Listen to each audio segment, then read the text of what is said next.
Welcome back everyone. General clauses act का section 8 ये आपके लिए एक पहेली से कम नहीं होगा अगर आप इसका सिर्फ एक टेक्स्ट रीड करोगे। अगर इसका बेयर टेक्स्ट आप पढ़ोगे ना तो शायद आपके ऊपर से ये एकदम बाउंस कर जाएगा कि सेक्शन 8 में क्या लिखा हुआ है। सेक्शन 8, सेक्शन 9, वैसे तो जनरल क्लॉजेज एक्ट के सारे सेक्शन ही ऐसे हैं। जब तक इन सेक्शंस का रियल इंटरप्रिटेशन समझा नहीं जाएगा तब तक ये सेक्शन कभी भी समझ में नहीं आएंगे। और इसी लिए मेरी ये कोशिश है कि आपको मैक्सिमम केस लॉस की मदद से इसके सारे सेक्शंस आपको मैं एक्सप्लेन कर पाऊँ इन ए वेरी सिंपल मैनर। तो चलिए स्टार्ट करते हैं। सबसे पहले देखते हैं सेक्शन 8 की थ्योरी क्या है। पहले थ्योरी को पढ़ते हैं, उसके बाद ही हम उसका एग्जैक्ट इंटरप्रिटेशन कर पाएंगे। नाउ देखो ज़रा, construction of reference to repealed enactment, ये इसकी हेडिंग है, सेक्शन की हेडिंग है। Construction of references to repealed enactment. तो मैं आपको बता दूं इससे पहले कि आप इस सेक्शन की हेडिंग को समझने की कोशिश करो, मैं आपको ये बता देता हूं कि सेक्शन 8 में ना हमें 3 लॉज की बात करनी होती है। 3 लॉज। मेरे कहने का मतलब क्या है? मेरे कहने का जो मतलब है उसको समझना। अभी जिस भी टॉपिक के ऊपर, जिस भी सेक्टर के ऊपर, जिस भी सब्जेक्ट के ऊपर लॉज बने हैं ना, वो कम से कम भी 3 लॉज होने चाहिए। अब ये 3 लॉज क्यों होने चाहिए ये बता देता हूँ। एक है रिपील्ड लॉ, एक है री इनैक्टेड लॉ, और तीसरा वो लॉ है जिसको रेफरेंस लेना है, जिसको रेफरेंस लेना है। तो जिस लॉ को रेफरेंस लेना है उसके लिए हम यूज करेंगे रेफरेंस वाला लॉ। एक लॉ फर्स्ट वाला जो रिपील्ड है और दूसरा री इनैक्टेड। ठीक है, तो एग्जाम्पल की हेल्प से मैं तीनों को आपको समझाऊंगा। सबसे पहले एक बार टेक्स्ट रीड कर लो। सेक्शन 8 को 2 पार्ट्स में डिवाइड करते हैं, section 8 subsection 1 and section 8 subsection 2। सबसे पहले देखते हैं जरा कि सबसेक्शन 1 में क्या लिखा हुआ है। सो वेयर दिस एक्ट और any central act or regulation made after the commencement of this act. तो बात, ये लाइन पूरी तरीके से क्लियर है आपको। कोई भी एक्ट, चाहे वो ये एक्ट हो या कोई सेंट्रल एक्ट हो, कोई रेगुलेशन हो जो इस एक्ट के बाद में बना है, रिपील्स एंड री इनेक्ट्स, जो मैंने आपको बताया, repeal and reenacts with और without modification any provision of a former enactment, मतलब पुराने वाले लॉ में मॉडिफिकेशन करता है। Then reference in any other enactment, this is the third law. ये कौन सा लॉ है? ये थर्ड लॉ है। और in any instrument to the provision so repealed, अगर कोई इंस्ट्रूमेंट है उसमें हमें लेना है to the provision so repealed shall, provision so repealed shall unless a different intention appears be construed as reference to the provision so enacted। ठीक है, तो इस लाइन को समझाने के लिए ध्यान रखना, यहाँ पे हमें 3 लॉज लेने होते हैं। ये लिखा मैंने फर्स्ट, जिसको हम बोलते हैं रिपील्ड, वो लॉ जिसको अब गवर्नमेंट ने हटा दिया है। सेकेंड लॉ कौन सा आएगा? सेकेंड लॉ आएगा री इनैक्टेड वाला लॉ। ठीक है, सो री इनैक्टेड जो लॉ है। और थर्ड वाला लॉ कौन सा आएगा? थर्ड लॉ वो आएगा जिसको रेफरेंस लेना है।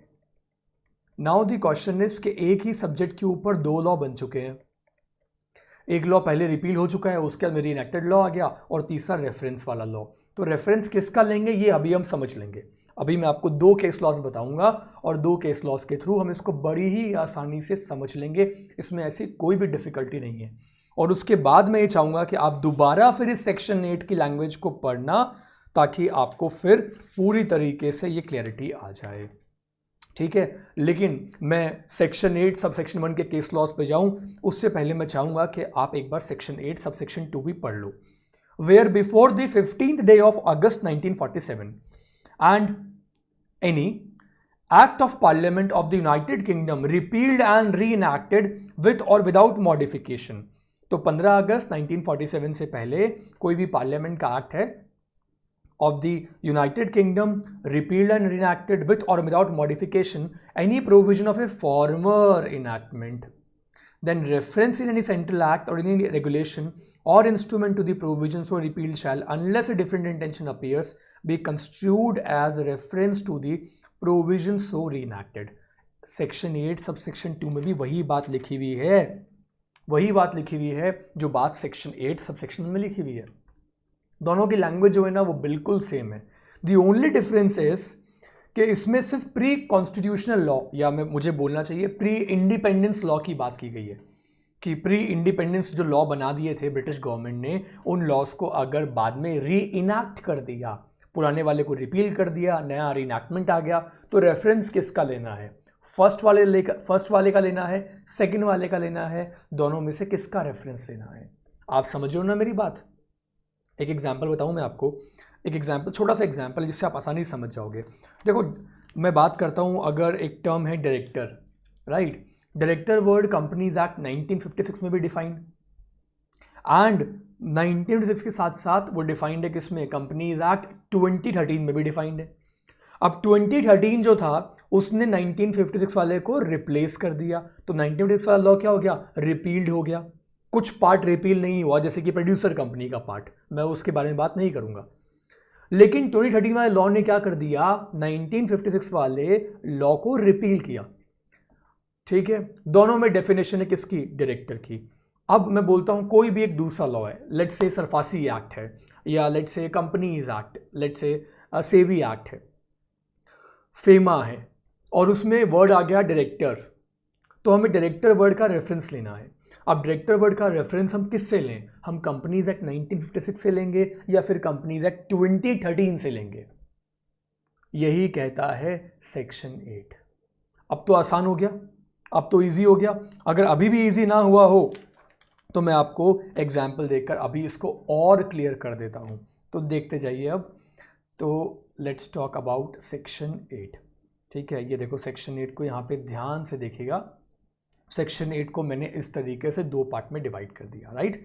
Section 8 construction of reference to repealed enactment, और ये बोल दिया सबसेक्शन 1 में concern with the repeal of a central act or regulation made after the commencement of the general clauses Act, और वो कौन सा है? Concern with an act of parliament of the United Kingdom pass before 15th of August 1947। तो 15th of August 1947 से पहले जो law बने हैं उसके लिए हमारा सबसेक्शन 2 है, और उसके बाद वालों के लिए सबसेक्शन 1 है। अब इस सेक्शन को रियल सेंस में समझते हैं। जैसा कि मैंने आपको बताया कि सेक्शन 8 सबसेक्शन 1 में ना 3 लॉज की बात की गई है। ये देखो, पहला लॉ कौन सा है? One which has been repealed, वो लॉ जिसको रिपील कर दिया गया है, right? Now second, the second which has been reenacted, तो रिपील्ड का example companies act 1956, reenacted का example companies act 2013। Third, which has made reference to the provision of the repealed enactment, third वो law है जिसने reference लिया है, जिसको reference लेना है। ठीक है, तो जिसको रेफरेंस लेना है उसको हमने बोल दिया कि ये थर्ड लॉ है। अब इसको समझ लेते हैं with the help of an example. यहां मैं एग्जाम्पल कोट करूंगा। एक केस है, there is a case of state of UP versus MP Singh, UP versus MP. ये केस आपके मॉड्यूल में कहीं भी गिवन नहीं है, मैं आपको पहले से क्लियर कर दूं, इसलिए एग्जाम में ये केस लिख कर आना, ये टोटली मैं आपको बता देता हूँ कि मैं एडवाइज़ नहीं करूँगा, इसे समझाने के लिए मैं केस लॉज यूज़ कर रहा हूँ। आपके मॉड्यूल में गिवन नहीं है, बट मैंने बहुत रिसर्च करके इन केसेस को निकाला है ताकि मैं आपको प्रोविजंस जो है ना वो क्लियरली समझा सकूँ। State of UP versus MP Singh वाले केस में क्वेश्चन ये आया था कि कमर्शियल स्टैब्लिशमेंट वर्ड का क्या मीनिंग है। तो ये क्वेश्चन आया था कि कमर्शियल स्टैब्लिशमेंट वर्ड का डेफिनेशन जो है वो पता लगानी है। ठीक है, नाउ सबसे पहले देखो, यहाँ आपको समझाने के लिए मैंने यहाँ पे नाम लिख दिया, देखो यहाँ पे मैंने मेंशन कर दिया है repealed act, right? Repealed act, re enacted act and third act, right? ये समझ में आ गया आपको? तो सबसे पहले मैं इन्हीं की बात कर रहा हूँ। ठीक है, ये देखो first, second and third. Repealed act कौन सा था? रिपील्ड एक्ट था फैक्ट्रीज एक्ट। नाउ क्वेश्चन क्या था? क्वेश्चन ये था कि कमर्शियल स्टैब्लिशमेंट की डेफिनेशन क्या होती है। ठीक है, ये क्वेश्चन है, ध्यान देना। कोर्ट के सामने क्वेश्चन था कमर्शियल स्टैब्लिशमेंट का क्या मीनिंग निकालें। सबसे पहले कमर्शियल स्टैब्लिशमेंट जो था, इसकी डेफिनेशन जो है ना वो किस में दे रखी है? So now the definition is, ठीक है ना, किस में दे रखी है डेफिनेशन? वो जो डेफिनेशन है वो दे रखी है in the factories act 1934 and the factories act 1948। 1984 में भी दे रखी थी, 1948 में भी दे रखी थी। 1948 का जो फैक्ट्रीज एक्ट था उसने री इनैक्टमेंट था, वो उसने रिपील कर दिया। कौन से लॉ को? 1934 वाले लॉ को। रेफरेंस कौन से लॉ ने लिया? यूपी का shops and commercial establishment act था। ठीक है, यूपी का shops and commercial establishment act 1947 था, जिसका सेक्शन 2 सबसेक्शन 3 था। तो यहां पे क्या लिखा हुआ था? यहां पे लिखा हुआ था कि clerical and other establishment of a factory to whom the provisions of the factories act 1934 did not apply. ठीक है, clerical and other establishment of a factory to whom the provisions of the factories act 1934 didn't apply. तो अब ये पूछा गया कि जो clerical और अदर एस्टैब्लिशमेंट ऑफ फैक्ट्री के हैं, क्या इसे हम कमर्शियल स्टैब्लिशमेंट में इंक्लूड कर सकते हैं? तो देखो, रेफरेंस लिया गया, ठीक है, रेफरेंस लिया गया और सेक्शन 8 का। ठीक है, किसका लिया गया रेफरेंस? यहां पे रेफरेंस लिया सेक्शन 8 का। सेक्शन 8 कौन सा? सेक्शन 8 हमारा जनरल क्लॉजेज एक्ट का। तो जनरल क्लॉजेज एक्ट 1897 का यहाँ पे सेक्शन 8 यूज किया गया और सेक्शन 8 ने ये कहा कि अगर आपको कमर्शियल स्टैब्लिशमेंट की डेफिनेशन को जानना है तो आप फैक्ट्रीज एक्ट 1948 में जो डेफिनेशन है उसको रीड करो, नॉट द फैक्ट्रीज एक्ट 1934। आई मेरी बात समझ में? आ रही है बात समझ में मेरी?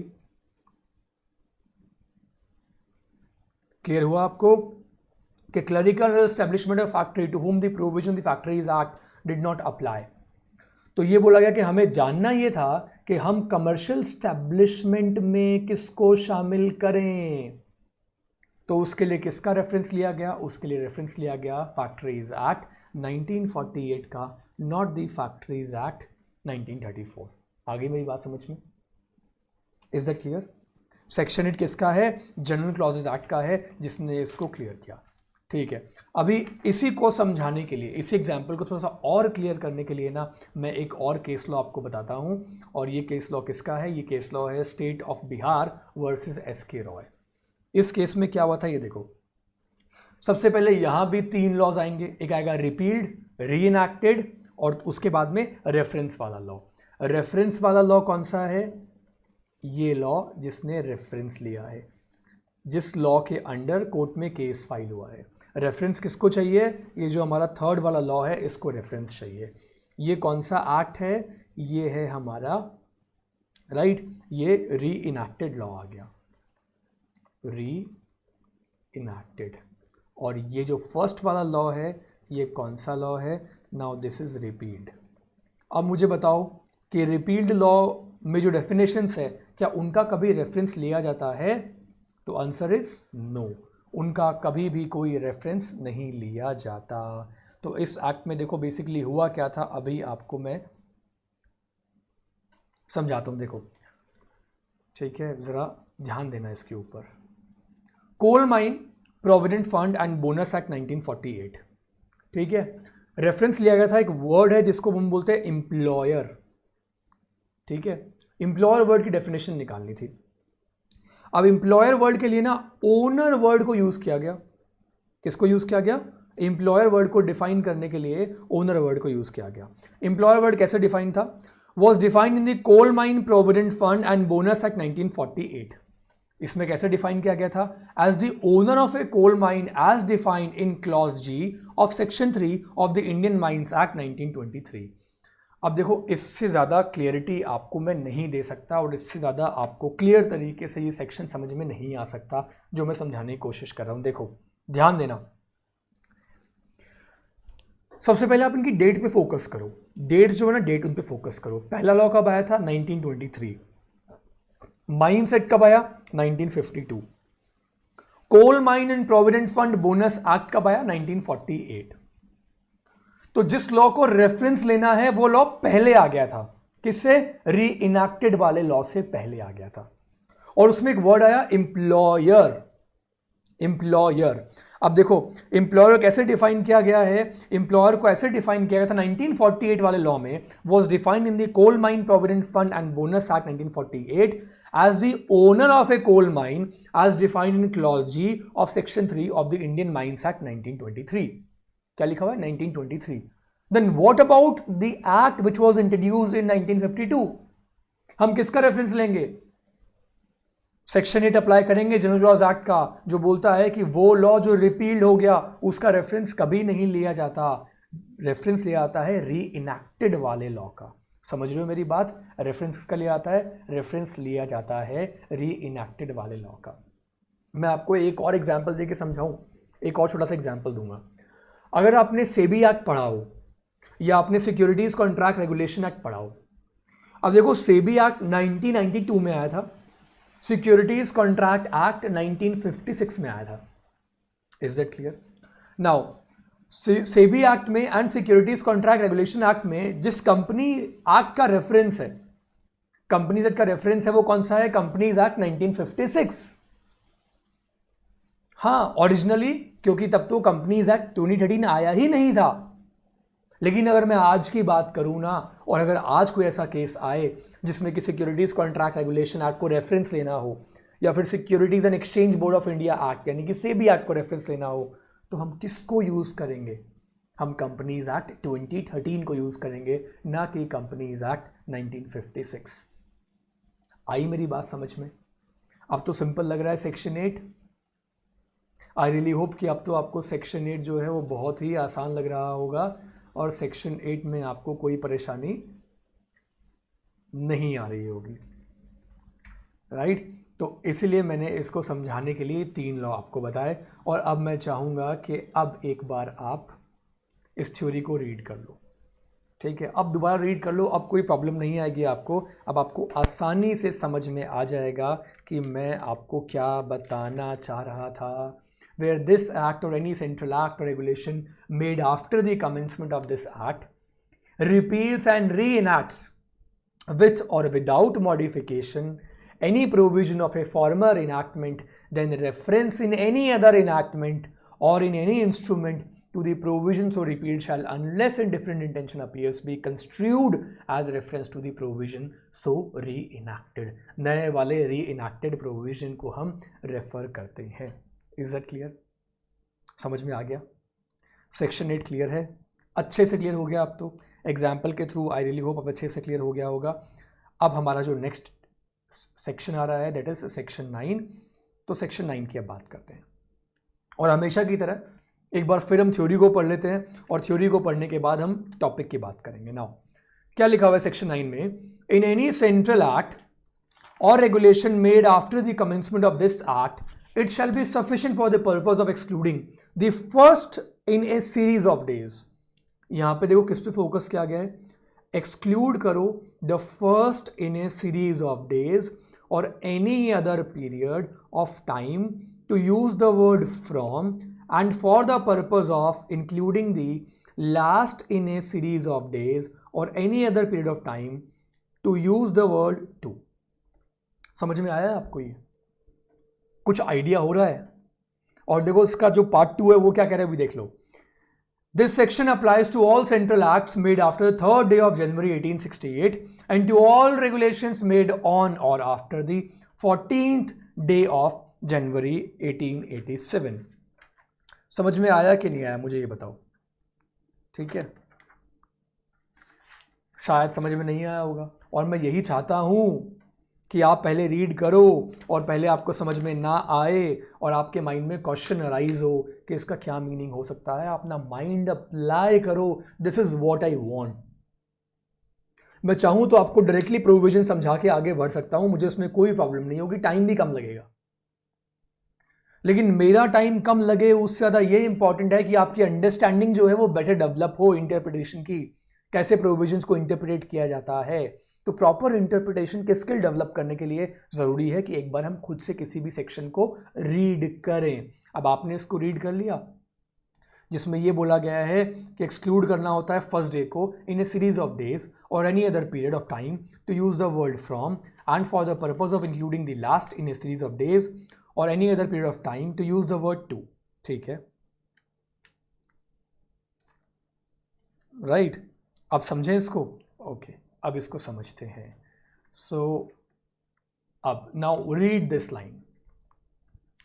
It provides that it shall be sufficient for the purpose of excluding first in a series of days or any other period of time to use the word from, and for the purpose of including the last in a series of days or any period of time to use the word to. यही लिखा हुआ है, ठीक है, यही लिखा हुआ है. अब समझ लेना, सेक्शन 9 बोलता है, सेक्शन 9 सिंपली एक बात कहता है कि if the word from is used तो आप फर्स्ट डे को एक्सक्लूड कर दो. अब ये फ्रॉम वर्ड कौन यूज करता है, कहां यूज करता है? जितने भी आप लॉस पढ़ते हो, आप कहीं ना कहीं उनमें अपील का प्रोविजन जरूर पढ़ते हो. एनसीएलटी में अपील कर दो, एनसीएलटी में अपील कर दो, ये सब पढ़ते हो. हाई कोर्ट में अपील कर दो, सुप्रीम कोर्ट में चले जाओ, सुप्रीम कोर्ट में अपील फाइल कर दो. जहां जहां भी आप अपील के प्रोविजंस को पढ़ते हो, वहां वहां आपने देखा होगा टाइम लिमिट लिखी होती है, 30 डेज, 60 डेज, 3 मंथ्स. देखिए आपने टाइम लिमिट. तो जब टाइम लिमिट लिखी होती है ना, तो टाइम लिमिट में ना क्या लिखा होता है? फ्रॉम वर्ड यूज होता है, फ्रॉम. अगर यकीन नहीं हो रहा मेरी बात का, और अगर आपके माइंड में कोई एग्जाम्पल जो है वो दौड़ रहा है, तो अभी चिंता मत करो. अगर आप एग्जाम्पल सर्च कर रहे हो अपने दिमाग के अंदर, तो अभी आपको एग्जाम्पल दिखाकर ये भी क्लियर कर दूंगा कि इसको हम कैसे यूज करते हैं. अभी सिर्फ इतना याद रखो कि जहां फ्रॉम वर्ड यूज हो गया, जब हम टाइम को काउंट करते हैं, किसको काउंट करते हैं? टाइम. जैसा कि मैंने अपील के केसेस में बताया, तो जब टाइम को काउंट करते हैं तो फ्रॉम जब यूज करते हैं तो फर्स्ट डे को एक्सक्लूड कर दो, और जब टू को यूज करते हैं तो लास्ट डे को भी क्या करना होता है? लास्ट डे को इंक्लूड करना होता है. ठीक है, नाउ लास्ट डे को इंक्लूड करना होता है. अब यहां मैंने इस प्रोविजन को समझाने के लिए ना, फ्रॉम को समझाने के लिए, टू को समझाने के लिए मैंने 2 केस लॉज यूज किए हैं. ये 2 केस लॉज अगेन बोलूंगा, आपके मॉड्यूल में तो गिवन नहीं है, but that is fine, that is completely okay. मेरा पर्पस है आपको प्रोविजन समझाना, इसलिए मैं कुछ केस लॉज की हेल्प ले रहा हूं. तो इन केस लॉज से मैं आपको समझाने की कोशिश करूंगा. ये केस लॉज आपको कहीं भी नहीं मिलेंगे. अगर आप इनके नाम से सर्च कर लोगे तो you may find them on Google, Google पे मिल जाएंगे, वरना ऐसे आपको नॉर्मली बुक्स में लिखे हुए केस लॉज नहीं मिलेंगे. ये केस लॉज सिर्फ आपको समझाने के पर्पस के लिए बता रहा हूँ. पहला जो केस लॉ है उसका नाम है कार्टव्रिट versus Mac Cormac. Right, Mac Cormac का ये केस है जो पहला केस लॉ मैं आपको बता रहा हूँ. नाउ देखो इस केस में क्या हुआ था. इस केस में कहा गया था 15 days from the date of commencement of the policy in a cover note issued by an insurance company was construed as excluding the first date. क्या बोला गया था? 15 days from the date of commencement of the policy. कई बार बोलते हैं ना कि insurance cover कब से एप्लीकेबल होगा, तो बोल दिया 15 दिनों से. इंश्योरेंस पॉलिसी इश्यू होने के 15 दिनों बाद से आपका इंश्योरेंस कवर जो है दैट विल बिगिन. कई पॉलिसीज में ऐसा लिखा होता है. तो हमें यह पढ़ना होता है कि कौन सा वर्ड यूज किया है. जैसे कि यहां पे यूज किया गया था वर्ड, राइट, कार्टराइट वाले केस में 15 days from the date of commencement of the policy. Policy से यहां मतलब है insurance policy. In a cover note जो इंश्योरेंस कंपनी ने इशू किया, तो ये बोल दिया गया कि उस केस में हम फर्स्ट डे को क्या कर देंगे? एक्सक्लूड कर देंगे. क्या कर देंगे? फर्स्ट डे को एक्सक्लूड कर देंगे. अब आप सोच रहे हो कि सर ये फर्स्ट डे एक्सक्लूड क्यों कर रहे हैं, इंक्लूड क्यों कर रहे हैं? ये फर्स्ट डे एक्सक्लूड या इंक्लूड इसलिए कर रहे हैं, मैं बात करूं अगर इंश्योरेंस की, तो इंश्योरेंस क्लेम कैसे मिलता है? इंश्योरेंस क्लेम को लेकर डिस्प्यूट राइज हो सकता है किसके बीच में? Policy holder and insurance company case में. अगर आपके पास में जनरल इंश्योरेंस हो, अगर आपने अपनी गाड़ी का इंश्योरेंस करवा रखा हो, तो आप देखना कि आपकी गाड़ी की इंश्योरेंस पॉलिसी पे ना डेट लिखी होगी कि गाड़ी की इंश्योरेंस पॉलिसी जो है वो कब तक वैलिड है, और साथ में ना मिडनाइट लिखा होगा या टाइम भी लिखा होगा कि इस दिन इतने बजे तक ये इंश्योरेंस पॉलिसी वैलिड है. ऐसी चीज़ें इंश्योरेंस पॉलिसी में से डाली जाती हैं ताकि आगे चलकर कोई डिस्प्यूट अराइज ना हो. तो याद रखना कि अब कभी आप जब फ्रॉम वर्ड यूज़ करो या कहीं लिखा हुआ देखो, तो फ्रॉम का मतलब होता है फर्स्ट डे को हमें क्या करना है? इंक्लूड नहीं करना है, फर्स्ट डे को एक्सक्लूड करना है. जैसे कि कोर्ट ने ये बोल दिया कि you can file an appeal, law में लिखा हुआ है, कोर्ट ने नहीं बोल दिया, लॉ में लिखा हुआ है, you can file an appeal, right, from 15 days of the date of the pronouncement of the judgment, या from the date of obtaining the decree. आप 30 डेज में अपील फाइल कर सकते हो। 30 डेज में कहाँ कैसे बोल दिया? डिक्री मिलने के 30 दिनों के अंदर। ये मैं सिर्फ आपको एग्जाम्पल दे रहा हूँ। From the day of obtaining the decree, तो 30 दिनों में हम उस दिन को इंक्लूड नहीं करेंगे। किस दिन को? फर्स्ट डे को। फर्स्ट डे को इंक्लूड नहीं करेंगे, राइट। 30 डेज में या 15 डेज में, जो भी ड्यूरेशन है, ड्यूरेशन वेरी कर सकती है। फिर मैंने बताया कि अगर टू वर्ड यूज किया है, कौन सा वर्ड यूज किया है? टू वर्ड यूज किया है, तो उस केस में हम लास्ट डे को क्या करते हैं? इंक्लूड करते हैं। सो देखो, a case for compensation for injuries received in the course of employment, ठीक है। Now date of accident being the date of the cause of action was excluded for the purpose of computing the period of limitation। ये बोल दिया। देखो यहां पे क्या बोला गया था? A case for compensation for injury received in the course of employment, तो बोल दिया date of accident being the date of the cause of action, इसको हमेशा एक्सक्लूड किया जाता है लिमिटेशन पीरियड के लिए। लिमिटेशन पीरियड के लिए इसको हम इंक्लूड नहीं करते। ये देखो एक और एग्जाम्पल देखो, रामचंद्र गोविंद उनवाने वर्सेस लक्ष्मण सेवलराम रोंगे 1938 का ये केस है। इस केस में देखो क्या हुआ था। डिक्री पास हुई थी, राइट। डिक्री पास हुई थी against appellant directed that defendant should deposit ₹200 in the court with in 15 days. और आगे कौन सा वर्ड यूज हुआ है? ये देखो, फ्रॉम। कौन सा वर्ड यूज हुआ है? From this day. और वो दिन कौन सा था? वो दिन था 23 जनवरी 1936। आप देखो, ठीक है, डे था 23 जनवरी 1936। अब यहां से अगर मैं काउंट करूं डेज, 15 डेज काउंट करो यहां से आप। डिपॉजिट कब किया उसने डिपॉजिट किया 7 फरवरी 1936 को। 200 रुपीज डिपॉजिट करने थे। अमाउंट क्लियर है आपके सामने? अमाउंट कितना डिपॉजिट करना था? अमाउंट डिपॉजिट करना था 200 रुपये। ये 200 रुपये 1936 में बहुत बड़ी बात होती थी। डिपॉजिट कब किया? 7 फरवरी 1936 को। लॉ में क्या लिखा हुआ था? डिग्री पास होने के 15 दिनों के अंदर, with in 15 days from 15 days. ये देखो, ध्यान देना अब इसके ऊपर, फ्रॉम दिस डे। और वो दिन कौन सा था? राइट, वो दिन आपके सामने है। Now the point is, deposit कब किया? 7 फरवरी 1936 को। अब आप दिन एक बार काउंट कर लो, 23 जनवरी से ना आप डेज काउंट कर लो। डेज काउंट कर लिया आपने। नाउ ट्रायल कोर्ट ने क्या कहा? डिपॉजिट जो था वो 15 डेज में नहीं हुआ था, but it was made on the 16th day, and hence it was not made within 15 days, but it was made on the 16th day, right? ये किसने कहा? ट्रायल कोर्ट ने कहा। हाई कोर्ट ने क्या कहा? हाई कोर्ट ने apply किया सेक्शन 9 को। समझ रहे हो मेरी बात? Section 9 of the general clauses act को अप्लाई किया, और हाई कोर्ट ने कहा, लिखा हुआ क्या है? फ्रॉम लिखा हुआ है ना, फ्रॉम। तो हाई कोर्ट ने कहा, High Court held that the first day was to be excluded and the 15th day would expire on February 7th, 1936। कब होगा? वो होगा February 7th को। तो February 7th को एक्सपायर होगा। 15th day would expire on February 7th, और 15वें दिन उसने पैसा डिपॉजिट करवा दिया था। 15th डे के अंदर, 15 दिनों के अंदर करवाना था, 15th डे डिपॉजिट करवा दिया, इसलिए कोई वॉयलेशन नहीं हुआ। तो ये कहा गया है सेक्शन 9 में कि जब हम फ्रॉम को यूज़ करते हैं तो हमें क्या करना होता है? हमें फर्स्ट डे को एक्सक्लूड करना होता है, राइट। और जब हम यूज़ करते हैं किसको? टू को, तो last day is to be included, तो उसमें लास्ट डे को हमें जोड़ना होता है, लास्ट डे को हमें ऐड करना होता है। First and last day. समझ में आया अब आपको?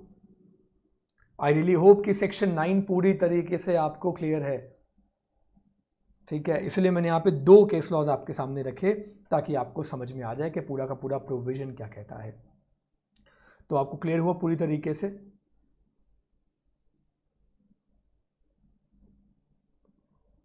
राइट। तो ये जो हम डिस्कस कर रहे थे सेक्शन 9, और सेक्शन 9 के बाद अब आता है section 10।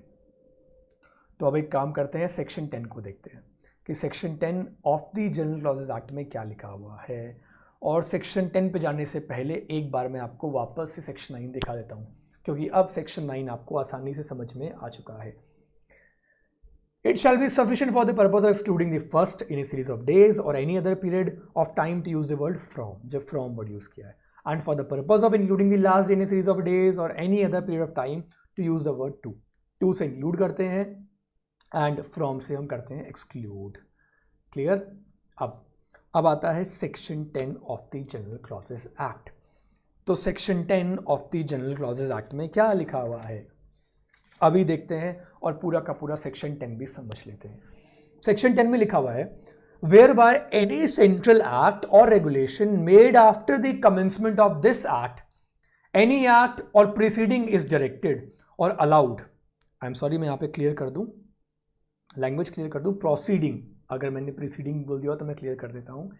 Where by any central act or regulation made after the commencement of this act, any act or proceeding is directed or allowed to be done or taken in any court or office on a certain day or within a prescribed period, then if the court or office is closed on that day or the last day of the prescribed period, the act or proceedings shall be considered as done or taken in due time if it is done or taken on the next day afterwards on which the court or office is open, provided that nothing in this section shall apply to any act or proceeding to which the Indian Limitation Act 1877 applies. समझ में आया? समझ में आया कि नहीं आया ये बताओ। आप बोलोगे सर अगर हमें समझ में आ जाएगा एक बार पढ़ के तो फिर आपका क्या रोल है, आपकी क्या रिस्पॉन्सिबिलिटी है? ठीक है, मेरी रिस्पॉन्सिबिलिटी है, मैं समझा रहा हूं, लेकिन एक बार बताओ मुझे समझ में आया कि नहीं आया। इसमें एक बहुत लंबा चौड़ा मैं आपको एक केस लॉ बताऊंगा और बहुत डिटेल में हम इसको समझेंगे, बहुत डिटेल में समझेंगे इसको, मज़ा आ जाएगा। आप भी बोलोगे सर क्या प्रोविज़न है, एकदम एक्सपर्ट बन जाओगे। और एक प्रॉमिस करो मेरे को कि जब आपको सेक्शन 10 पूरा समझ में आ जाए, सेक्शन 9, 8, ठीक है, तो अपने दोस्तों से ही सेक्शंस पूछना, जो बोलते ना कि मैंने सब कुछ पढ़ लिया, तो आप उनसे ही सेक्शन पूछना और ये सेक्शन पूछ के उनका एक छोटा सा टेस्ट लेने की कोशिश करना, राइट। कोई अगर अपने आप को ओवर स्मार्ट दिखाने की कोशिश करे तो आप उसका छोटा सा टेस्ट ले सकते हो, उसको बोलना जनरल क्लॉजेज एक्ट आता है, ठीक है, राइट। नाउ एनीवेज, ठीक है, आगे चलते हैं, डिस्कस करते हैं, समझते हैं इस पूरे सेक्शन को। क्या कहता है section 10? Section 10 of the general clauses act and section 4 of the limitation act are based on the principle, ये मेरे नोट्स में से बता रहा हूं मैं आपको, that the act of court shall prejudice no person. Prejudice का मतलब होता है किसी के खिलाफ ना हो, किसी के अगेंस्ट होना, विल नॉट प्रिजुडाइज, हम बोलते हैं ना इसको, प्रिजुडाइज भी बोलते हैं, प्रिजुडाइज, किसी के ऊपर एडवर्स इंपैक्ट ना डालो, उसको बोलते हैं prejudice. The object of section 10 is to enable a person to do what he could have done on a holiday on the next working day, on the next working day, ठीक है। अभी भी शायद समझ में नहीं आया होगा, तो समझाने के लिए मैं Vishwamitra press Kanpur versus worker का केस आपको बता रहा हूं, ठीक है। ये देखो, Vishwamitra press Kanpur versus worker का केस, तो ये पूरा का पूरा केस है, इसको समझना, और इस केस को समझने के बाद आपको पूरा का पूरा सेक्शन 10 समझ में आ जाएगा, ठीक है। ये देखो लिखा हुआ क्या है, एक इंडस्ट्रियल डिस्प्यूट राइज होता है एक इंडस्ट्रियल ट्राइब्यूनल में, कब? ऑन 24 अप्रैल 1951, ठीक है। अब आप जानते हो इंडस्ट्रियल डिस्प्यूट क्या होता है, इंडस्ट्रियल डिस्प्यूट्स एक्ट में पढ़ते हैं उसको हम लोग। अवार्ड शब्द सुना है आपने, अवार्ड, आर्बिट्रेशन में पढ़ते ना, अवार्ड, आर्बिट्रेटर का अवार्ड आता है, ट्राइब्यूनल का अवार्ड आता है, बिल्कुल। तो जो टाइम था ना अवार्ड देने का, वो कब एक्सपायर हो रहा था? अब आप बोलोगे सर अवार्ड देने का कोई टाइम लिमिट होती है? हाँ बिल्कुल होती है, एक time limit industrial disputes act में गिवन है। ये कब एक्सपायर हो रहा था? जून 9, 1951, जून 9, 1951, ओके। उसके बाद में क्या हुआ, इस टाइम को एक्सटेंड कर दिया गया, इस टाइम को एक्सटेंड कर दिया गया। टाइम लिमिट कितनी थी? 9 जून 1951 को, लेकिन 9 जून को गवर्नमेंट का नोटिफिकेशन आता है और टाइम को एक्सटेंड करके बढ़ा दिया जाता है 30 जून 1951। कब कर देते हैं? 30 जून 1951। अब 30 जून 1951 को आ जाता है पब्लिक हॉलीडे। मुझे नहीं पता कि कौन सा पब्लिक हॉलीडे था, आप सर्च कर लेना। 1 जुलाई को आता है संडे, और अवार्ड कब आता है? जो इंडस्ट्रियल ट्राइब्यूनल का अवार्ड आता है वो आता है 2 जुलाई को। क्लियर है? समझ में आया केस? जो समझाने की कोशिश मैं आपको कर रहा हूं, ये देखो, जो इस केस के थ्रू मैं समझाने की कोशिश आपको कर रहा हूं, आई रियली होप आपको समझ में आ गया होगा। 1951 को इंडस्ट्रियल डिस्प्यूट रेफर किया गया। टाइम लिमिट कब थी? 9 जून, लेकिन 9 जून को फर्दर नोटिफिकेशन आया, टाइम लिमिट को बढ़ा कर दिया गया 30 जून 1951। Is that clear? लेकिन 30 जून 1951 को क्या था? There was a public holiday. Public holiday था, 1 जुलाई को संडे था, 2 जुलाई को अवार्ड आ गया। अब क्वेश्चन ये आया कि वो जो अवार्ड था वो टाइम में दिया गया था, नहीं दिया गया था? तो जानते सुप्रीम कोर्ट ने क्या कहा? Supreme court held that it was made in time. Supreme court ने बोल दिया कि वो टाइम में दिया गया था, जो ड्यू डेट थी ना उसी ड्यू डेट में दिया गया था। और सुप्रीम कोर्ट ने ऐसा क्यों कहा? सुप्रीम कोर्ट ने ऐसा इसलिए कहा क्योंकि सुप्रीम कोर्ट ने section 10 of the general clauses act को अप्लाई किया। सुप्रीम कोर्ट ने अपनी मर्जी से नहीं कहा, सुप्रीम कोर्ट ने बेसिकली इंटरप्रिटेशन दी। समझ रहे हो मेरी बात? सुप्रीम कोर्ट ने क्या दी? सुप्रीम कोर्ट ने इस सेक्शन की इंटरप्रिटेशन दी और ये बताया कि देखो जब पब्लिक हॉलीडे आ जाता है ना तब कोई काम नहीं कर सकता, क्योंकि उस डे को हम नॉर्मली काउंट ही नहीं करते। लॉ में हम पब्लिक हॉलीडेज को, संडेज को काउंट नहीं करते, और वर्किंग डे को अवार्ड दे दिया इंडस्ट्रियल ट्राइब्यूनल ने, यानी कि 2 जुलाई को अवार्ड दे दिया, तो पूरी तरीके से क्या था? वो पूरी तरीके से वैलिड था। अगर यही अवार्ड 3 जुलाई को आता तो हम मान सकते थे कि हाँ अब जो अवार्ड दिया गया था वो विद इन टाइम नहीं दिया गया था। Is that clear? समझ में आई ये बात? ठीक है।